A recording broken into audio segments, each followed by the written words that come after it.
You probably see a lot of people doing this with a single arm, working on the rotator cuff. There tends to be not a lot of technique when people are doing this. They're just kind of moving their hand inside, outside, and they're like, yep, working on my rotator cuff. A few problems with that.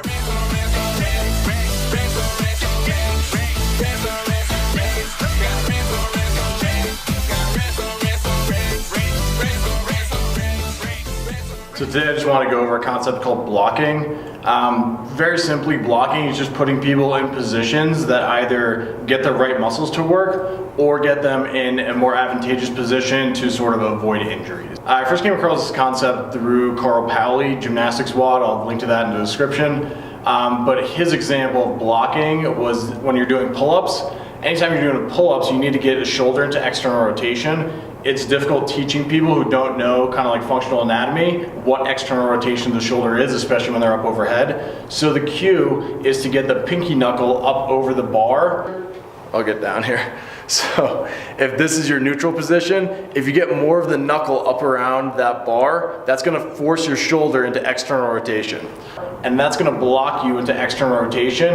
It gets the armpit forward and doesn't let the armpit flare out to the side as you dump into internal rotation.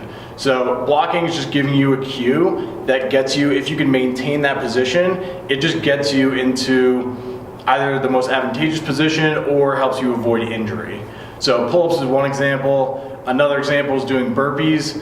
This is good for any sort of trainer or like class instructor where you can't necessarily cue everyone. But if you see a lot of people doing burpees and their knees are diving in as they hop their feet back to the hands, everyone's usually told it's more efficient to go with a wide stance. But a lot of times people hop the feet wide outside the hands and then their knees collapse as they come in, especially as they fatigue.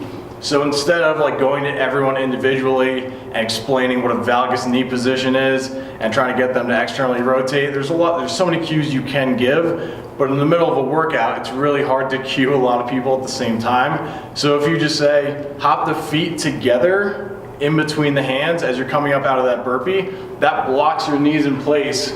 You land with the feet together, the knees can't dive in because the feet are touching. So blocking is just this idea of getting you into a position where you're really forced to be in the correct position.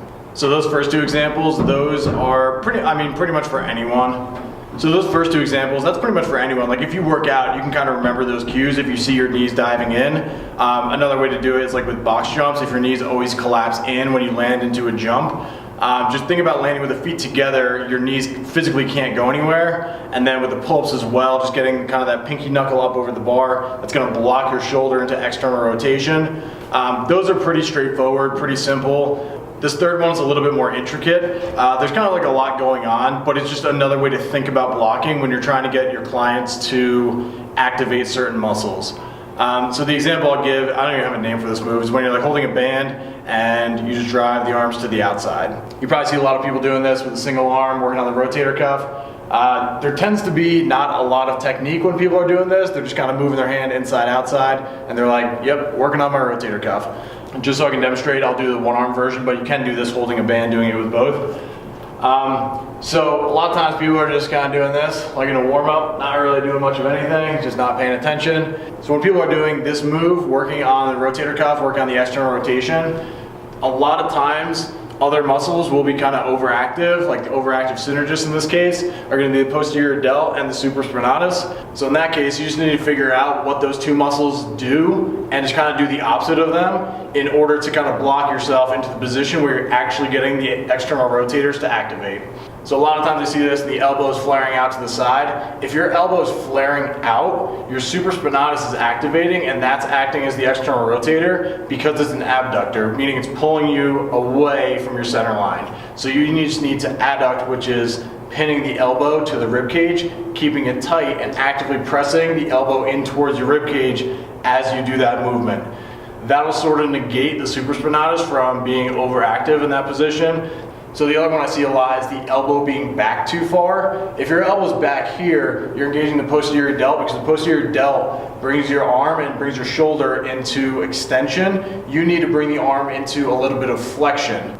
So posterior delt and supraspinatus, they tend to be overactive and kind of they don't let you activate the muscles you actually want to, which are the external rotators, in this case the infraspinatus and the teres minor. So to get those muscles to actually work, you just need to block in a certain position. 1 second. So to make sure people are actually getting the activation of the external rotators, what do you need to do? You need a little bit of flexion and adduction. Just put a towel or anything, can be a lacrosse ball, and just tell your client, don't let this thing drop as you're doing these. Elbow is a little bit in front of the rib cage, and I'm actively adducting because I'm trying to keep that towel from dropping.